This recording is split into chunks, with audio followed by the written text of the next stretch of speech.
The funeral home smelled of lilies and hypocrisy.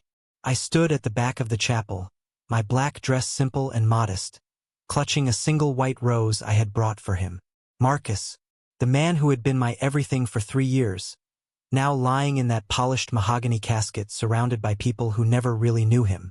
At the front, draped in designer black from head to toe, sat Victoria Ashfordson, his widow.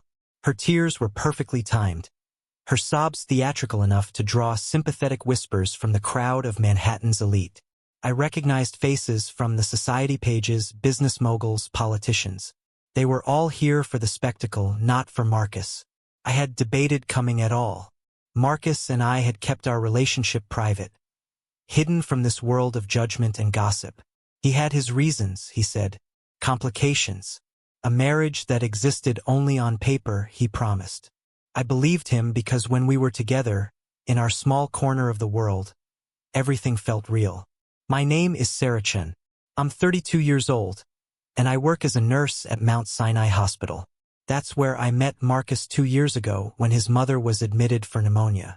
He stayed by her bedside for days, this powerful CEO reduced to a worried son.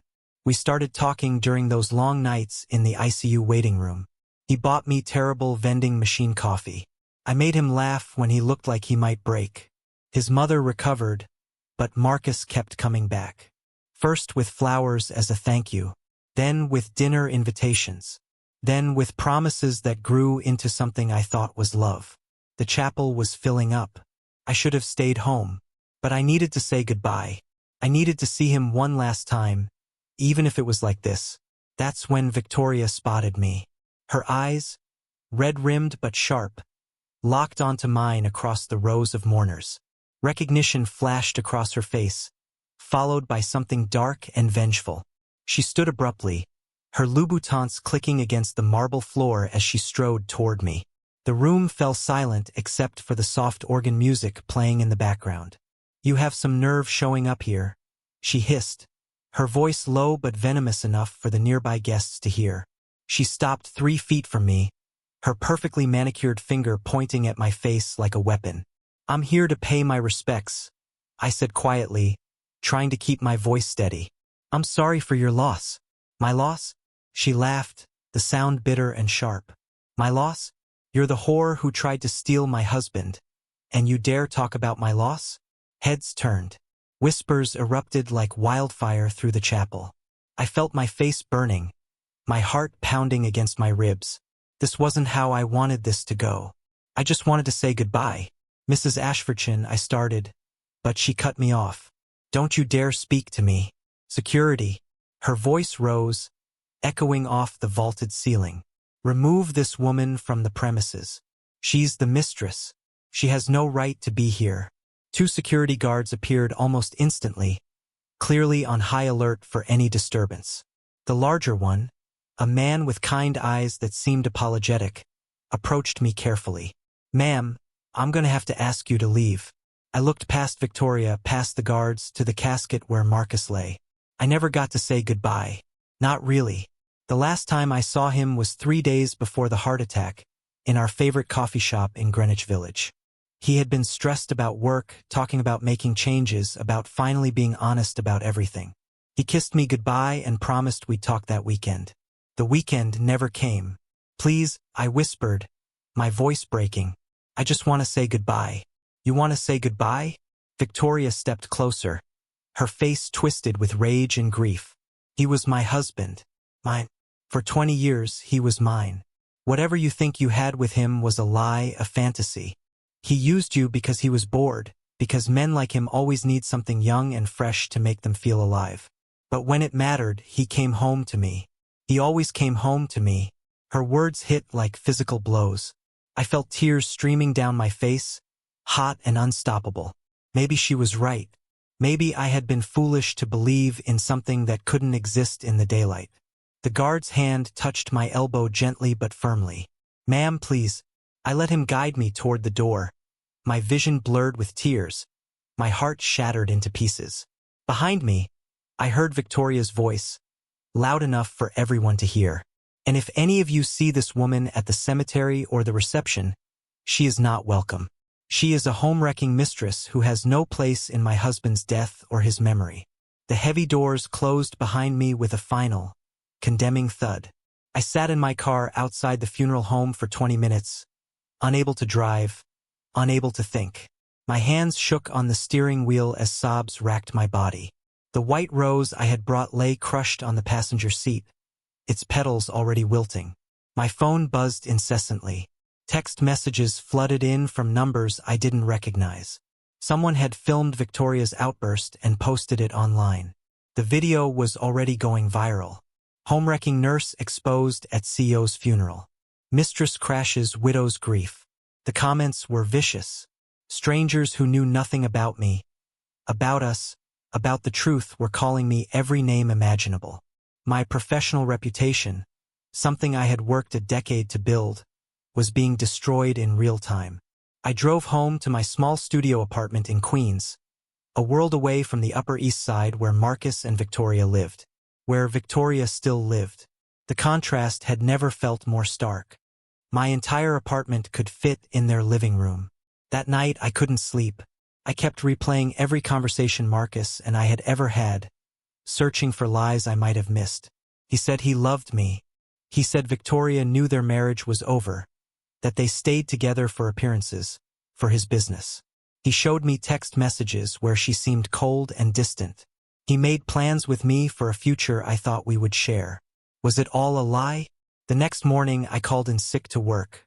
I couldn't face my colleagues, couldn't handle the sympathetic looks or worse, the judgmental ones. My supervisor, Janet, called me back within an hour. "Sarah," she said carefully, "there's been a complaint filed." The hospital board received several messages about a video circulating online. They're concerned about the hospital's reputation. I'm a good nurse, Janet. My personal life has nothing to do with my work. I know, sweetheart, but we need to let this blow over. Take a week. Paid leave. Let me handle the board. Felt like punishment, like I was being erased from every part of my life. Days blurred together.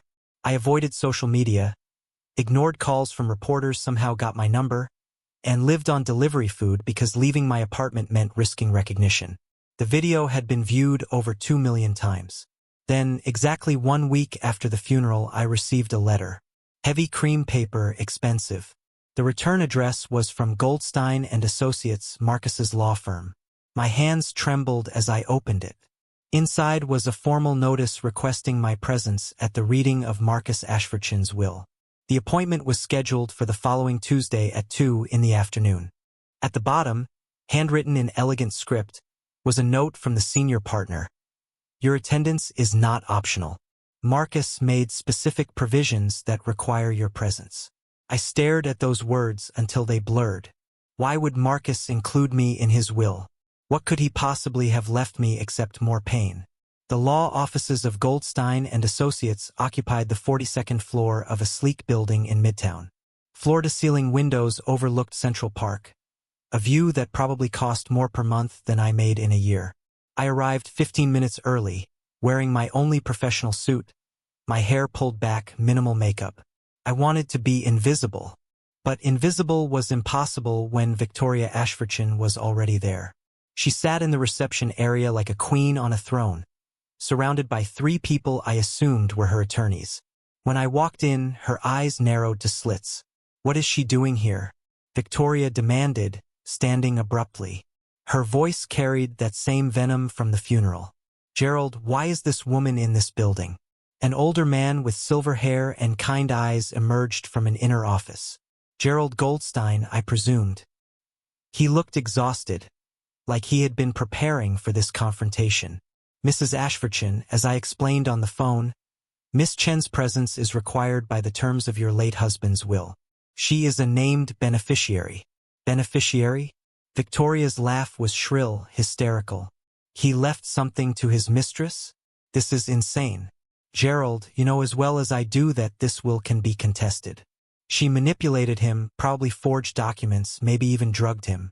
Mrs. Ashfordsham, please. Mr. Goldstein's voice was firm but gentle. The will was executed 18 months ago, reviewed by 3 independent attorneys, and your husband was of completely sound mind. I was there. Everything is ironclad. 18 months ago. That was just after Marcus and I had been together for 6 months. He had been planning something even then. 2 more people arrived. A man in his 60s who introduced himself as Marcus's business partner, Robert, and a young woman named Elena who turned out to be Marcus's daughter from his first marriage. I hadn't even known he had a daughter. We filed into the conference room. Victoria made sure I sat at the opposite end of the massive table, as far from her as possible. Mr. Goldstein took his place at the head, opening a leather portfolio. Thank you all for coming. I know this is difficult, especially given the circumstances. Marcus left very specific instructions about how this reading should proceed. He asked that I play a video message first before I read the will. He pressed a button on a remote, and a screen descended from the ceiling.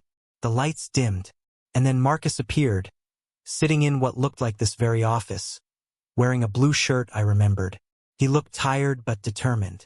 If you're watching this, I'm gone, and I need to set the record straight about some things. Lies I let people believe. Truths I was too coward to speak while I was alive. Victoria gasped. I felt my heart stop. If you're invested in Sarah's story and wondering what happens next, take a moment to subscribe to the channel. This revelation is about to change everything. Marcus's voice filled the conference room, steady and clear. On screen, he looked directly into the camera, as if he could see us all sitting there. Victoria, we haven't had a real marriage in 15 years. You know this. I know this. We've been business partners, co-parents, roommates at best. We stayed together because divorce seemed too complicated, too expensive, too public. We were comfortable in our mutual indifference. Victoria's face had gone pale. Her attorneys shifted uncomfortably. But I need everyone to know that Sarah Chun is not my mistress. She never was. Victoria and I separated legally 3 years ago. We signed papers. We divided assets quietly. We agreed to maintain appearances publicly until I retired, which was supposed to happen this year. Victoria wanted to avoid the social stigma of divorce in our circles. I agreed because I thought I owed her that much after years of mediocrity. My hands gripped the edge of the table. Separated. They were separated. Sarah, Marcus continued, his eyes seeming to find mine through the screen, you're probably confused right now. I'm sorry I didn't tell you everything. I was afraid that if word got out before we made it public, Victoria would change her mind about the settlement we'd agreed to. I was protecting both of us. I planned to announce everything after my retirement party next month. I wanted to introduce you to everyone as the woman I love, not hide you anymore. Tears streamed down my face. Victoria sat frozen, her mouth pressed into a thin line. Victoria, you and I signed a post-separation agreement. You received the Hamptons estate, the art collection, and $20 million. In exchange, you agreed not to contest my relationship with Sarah or any provisions I made for her. You're in violation of that agreement by calling her my mistress publicly, by humiliating her at my funeral. Mr. Goldstein cleared his throat. On screen, Marcus continued. To my daughter Elena, I leave my shares in the company. You've earned them. You're brilliant, capable, and you'll take the business further than I ever could. Elena wiped her eyes, nodding at the screen. To Robert, my friend of 30 years, I leave the cabin in Vermont and enough to retire comfortably. Fish more. Work less. Robert smiled through his tears. To Victoria, you keep everything we agreed upon in our separation, but nothing more. Your performance at my funeral, which I somehow knew would happen, proves you cared more about appearances than truth. Marcus paused, taking a deep breath. And to Sarah, my Sarah, I leave my brownstone in Brooklyn, the one I bought last year that you never knew about. I bought it for us, for the life we were going to build. I leave you $5 million so you never have to worry about money again. And I leave you all my journals, 20 years of them, where I wrote about finding real love for the first time in my life. The screen went dark. Silence filled the conference room, thick and suffocating. Couldn't breathe. Couldn't process what I had just heard. A brownstone. $5 million. But more than that, validation. Proof that what we had was real. Victoria shot to her feet, her chair scraping violently against the floor. This is fraud. He was clearly unstable. No man in his right mind leaves that much to someone he barely knew. Mr. Goldstein's expression remained neutral as he shuffled papers. Mrs. Ashfordshire, as I mentioned, this will was executed 18 months ago and reviewed extensively. Additionally, per the separation agreement you signed 3 years ago, you waived all rights to contest any provisions Marcus made for other beneficiaries. If you pursue legal action, you risk losing everything you were granted in the separation, including the $20 million you've already spent a significant portion of. Victoria's lead attorney leaned over, whispering urgently in her ear. Her face transformed from rage to something worse. Defeated realization. She had been caught in her own lie, exposed in front of witnesses. You knew, I said quietly, my voice surprising even myself. You knew we were separated. You knew I wasn't his mistress. But you called me that anyway. At his funeral. Online. You destroyed my reputation for what? Pride? Victoria's eyes met mine, and for a moment, I saw something human there. Pain. Loss. Fear. He loved you, she said, her voice barely a whisper. In 20 years of marriage, he never looked at me the way he wrote about you in those journals. Gerald showed me excerpts for the legal documentation. Marcus wrote pages about your laugh, your kindness, the way you made him feel alive. I got expensive jewelry and cold civility. You got his heart. She gathered her purse, her composure cracking. Her attorneys followed as she walked toward the door, but she paused, turning back to me. I'm sorry about the funeral. About the video. I was angry at him for dying before we could have it out, before I could tell him how much his indifference hurt over the years. I took it out on you. That was wrong. It wasn't much, but it was something. An acknowledgement. A small piece of closure. After Victoria left, Mr. Goldstein handed me a thick envelope. Keys to the brownstone, financial documents, and a smaller sealed envelope with my name in Marcus's handwriting. He wanted you to read this alone, Mr. Goldstein said gently. Take your time with everything. There's no rush. Elena approached me as I stood to leave. I didn't know about you until this week. I'm sorry for what my stepmother put you through. Dad talked about wanting to introduce me to someone special. I think he meant you. I would have liked to meet him properly, I managed to say. He talked about you too. How proud he was. She hugged me. This stranger who was connected to me through Marcus's love. We held each other for a moment, two women grieving the same complicated man. 2 years later, I stood in the kitchen of the Brooklyn brownstone, sunlight streaming through the large windows Marcus had chosen specifically for the morning light. The house was everything he promised it would be. Warm, filled with life, a home. I had read his letter that first night, sitting on the front steps of this house I didn't yet know was mine. His words were simple but devastating in their honesty. Sarah, if you're reading this, I ran out of time. I'm sorry I was a coward. I'm sorry I didn't shout from every rooftop that you were mine and I was yours. Build a life here. Be happy. Love again if you can. You taught me what love feels like, and that's a gift I can never repay. All my love always. Marcus, I did build a life. I went back to nursing after the media storm died down, but this time at a small community clinic in Brooklyn where I felt I could make a real difference. The money Marcus left me sat mostly untouched except for what I donated to healthcare charities in his name. I didn't need wealth. I needed purpose. The journals he left me filled an entire shelf in the living room. I read them slowly, one every few months, savoring his words. They chronicled a man trapped in a gilded cage who finally found a reason to break free. He wrote about me, yes, but also about his regrets, his fears, his hopes for a future we would never get to share. Elena became a friend. She visited often, bringing stories about the company she now ran with vision and integrity her father would have admired. We toasted his memory with expensive whiskey and cheap takeout, the combination he loved most. Even Victoria reached out once, a year after everything happened. She sent a handwritten note apologizing again, more thoroughly this time. She had started therapy, she wrote. She was learning to grieve not just Marcus's death, but the marriage that had died long before. I wrote back. Forgiveness came easier than I expected. The doorbell rang, pulling me from my thoughts. I opened it to find a delivery man holding a massive bouquet of white roses. "Sarachin?" he asked. "That's me." He handed me the flowers and a small card. I already knew who they were from before I read it. Elena always sent white roses on the anniversary of her father's death. The card read, "Dad would be so proud of the life you've built. Dinner tonight? My treat. Love, Elena." I set the flowers in a vase on the dining table Marcus picked out, in the house he bought for us, surrounded by the life I built from ashes and heartbreak and unexpected inheritance.